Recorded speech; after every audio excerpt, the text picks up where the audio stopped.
Iran launched missiles at Israel following the assassination of Hezbollah's leader by Israeli forces.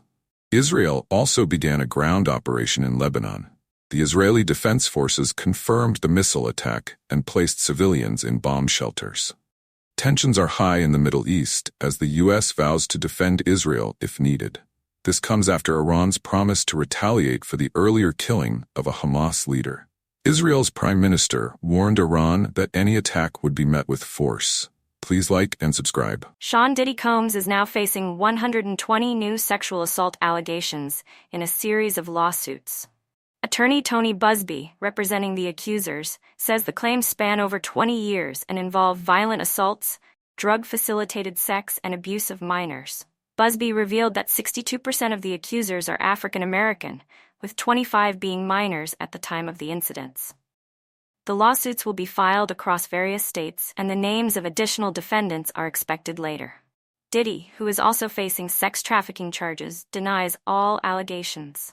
Reports have surfaced challenging Minnesota Governor Tim Walz's claims of being in Hong Kong during the 1989 Tiananmen Square protests. Walz previously stated that he was teaching in China and witnessed the protests. However, newspaper archives from May 1989 show him in Nebraska, not Hong Kong. This revelation raises doubts about his past statements. Walz's office has yet to provide proof of his whereabouts during the protests, and his history with China is drawing increased political scrutiny. John Amos, best known as the father on the 1970s sitcom Good Times and for his Emmy-nominated role in Roots, has passed away at 84. He died of natural causes on August 21st. Amos portrayed James Evans Sr. on Good Times, one of the first shows to depict a black two-parent family. He also played the iconic role of Kunta Kinte in Roots. Amos's influence on TV remains strong, inspiring fans and musicians alike. He is survived by 2 children, Shannon and Kelly Christopher. His legacy in TV and film will be remembered. Please like and subscribe. North Carolina election officials are grappling with the aftermath of Hurricane Helene, which caused severe damage to 12 counties just weeks before a critical presidential election. With early voting set to start on October 17th, damaged polling locations and delayed absentee ballots pose major challenges. Officials are working to ensure all voters, especially those displaced or without access to mail, can still cast their ballots in this crucial swing state. The hurricane's impact could influence voter turnout and possibly shape the national election outcome.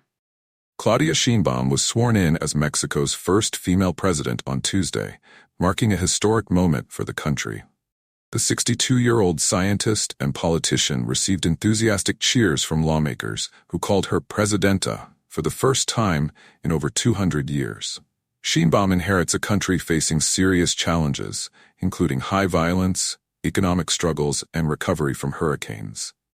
In her inauguration speech, she promised to lower prices on food and gas, support families, and continue her predecessor's policies on drug cartels. With a strong majority in Congress, Sheinbaum aims to make significant changes in Mexico. The S&P 500 fell 0.9%, while oil prices surged after Iran fired missiles at Israel. Major indexes like the Nasdaq and Dow also dropped, with the Nasdaq down 1.5% and the Dow losing 173 points. Brent crude oil rose 2% to $73.56 per barrel. Meanwhile, Apple stocks fell 2.9% due to concerns over iPhone demand. Treasury yields dropped to 3.74% as investors shifted to safer U.S. government debt amid global uncertainty. Please like and subscribe. Despite being worth an estimated $4 billion, Donald Trump has launched a GoFundMe to help those affected by Hurricane Helene. The GOP nominee's fundraiser has already raised $1.7 million from over 9,500 donors. Notable contributions have come from high-profile figures like Kelly Loeffler and Dana White.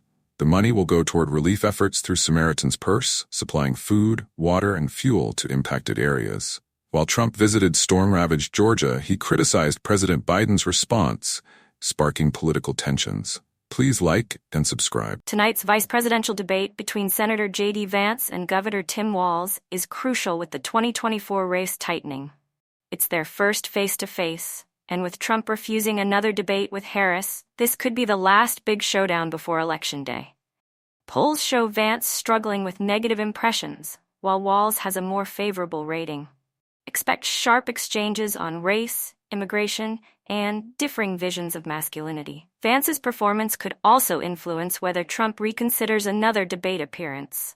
Iran launched 200 missiles at Israel on Tuesday, claiming it was in retaliation for Israel's killing of Hezbollah leaders, including Hassan Nasrallah. Most of the missiles were intercepted by Israeli air defenses, supported by U.S. Navy destroyers. Though no major Israeli casualties were reported, tensions in the region have escalated, with the U.S. and Israel vowing to respond. Iran warned of more powerful attacks if Israel retaliates, while both nations brace for potential further conflict in the already volatile Middle East. Please like and subscribe.